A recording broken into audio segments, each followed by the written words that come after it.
Senhor nessa noite para falar o nosso coração, e eu quero compartilhar essa palavra.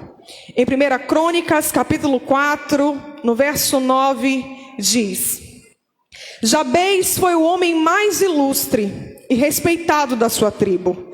Sua mãe lhe deu o nome de Jabez, significando: em meio a muito sofrimento o dei à luz.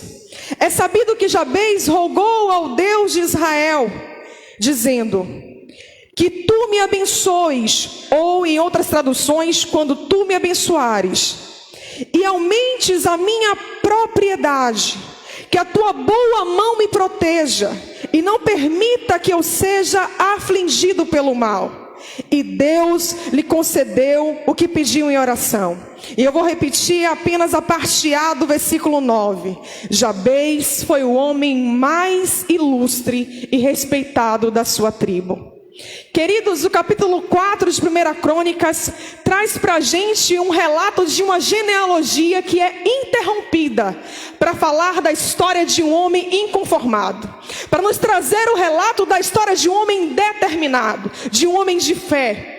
A palavra nos fala em poucas palavras, em apenas 2 versículos, a história desse homem, que a saber é a história de Jabez. Jabez recebe este nome pelas circunstâncias do seu nascimento. A palavra nos faz entender que a sua mãe o teve em meio às muitas dores. Ela sofreu muito no momento do parto, e ao nascer ela dá a este filho este nome: filho da dor, filho do sofrimento. Aparentemente, esse jovem, este homem estaria fadado a uma vida inteira de sofrimento, a carregar por toda uma vida uma carga na sua alma de dor e sofrimento. Por onde ele passasse na cultura dos judeus, toda vez que falasse aquele é Jabez, estariam dizendo: esse é o filho da dor, este é o filho do sofrimento, este é o filho que trouxe muita dor à sua mãe, esse é o filho que causou muito sofrimento à sua família. Mas eu percebo, queridos, que muitas das vezes nos questionamos, porque nós não podemos escolher a família a qual nós vamos pertencer. Nos questionamos em alguns momentos, porque nós não podemos escolher em que circunstâncias vamos nascer, em que época, em que tempo. Não podemos sequer escolher o nosso próprio nome, mas tem algo que nós podemos fazer. A nossa participação, ela é fundamental para determinar o nosso destino e a nossa história. Então, o que é que este homem fez para que a sua história fosse mudada? A palavra diz que Jabez clamou. É interessante que a palavra nos diz que nós não sabemos orar como convém. A palavra também nos diz que o próprio Jesus, quando ele ensina aos seus discípulos, ele os orienta dizendo: não façam como aqueles que acham que por muito falar serão ouvidos o seu clamor. E ele começa a ensinar a oração do Pai Nosso. E em outras palavras, ele começa a despertar os discípulos a não orarem motivados por sua alma, pelas inquietações da sua alma, mas orarem pelo Espírito, conduzidos pelo Espírito. Porque quando nos permitimos orar, sendo conduzidos pelo Espírito Santo, começamos a nos alinhar com a expectativa que Deus tem a nosso respeito. Quando permitimos que o Espírito Santo nos conduza em oração, o próprio Espírito intercede por nós e começa a nos alinhar com a vontade do Pai. Jabez não mudou de cidade, nem mesmo tentou se afastar da sua família. Jabez clamou, porque ele compreendeu que ele só precisava da bênção do Senhor. Ele compreendeu que se o Senhor fosse com ele, se o Senhor o guardasse, se a mão de Deus estivesse sobre a vida dele, então ele seria bem sucedido, e ele atraiu para a sua vida toda a sorte de bênçãos.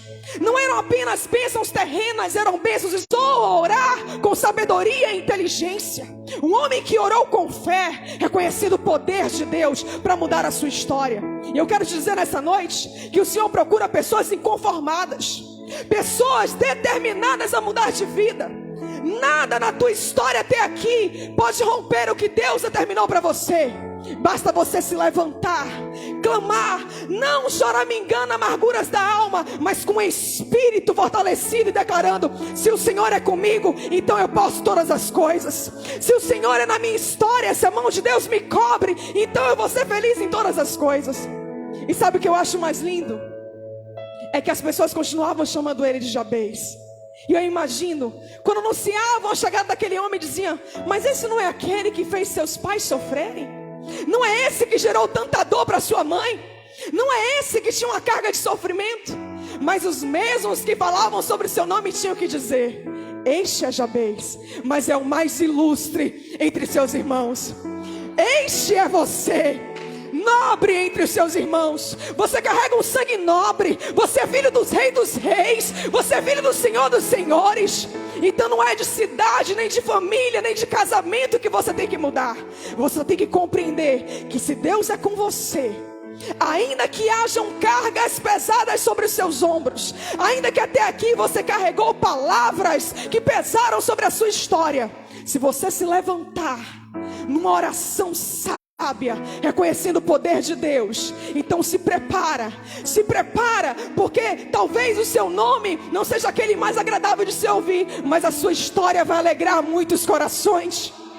Uma história capaz de parar uma genealogia para dizer: olha, eu não errei quando te escolhi. E esta circunstância na sua vida é um campo propício para que a glória de Deus se manifeste. Porque Ele ainda pega as coisas loucas deste mundo para confundir a muitos. E você é a escolha perfeita de Deus para que Ele manifeste a sua glória na sua história. Você nasceu no tempo certo, na hora certa e para o propósito de Deus, para que o nome dele seja glorificado. E eu quero convidar a você, ilustre entre seus irmãos, a se colocar de pé e a glorificar o nome do Senhor. Porque se você crê, a sua história será lembrada como uma história de sucesso. Porque você pode hoje interromper um curso de dor e sofrimento. Você pode hoje interromper um curso de dor, para que o nome do Senhor seja glorificado. Aplauda o Senhor.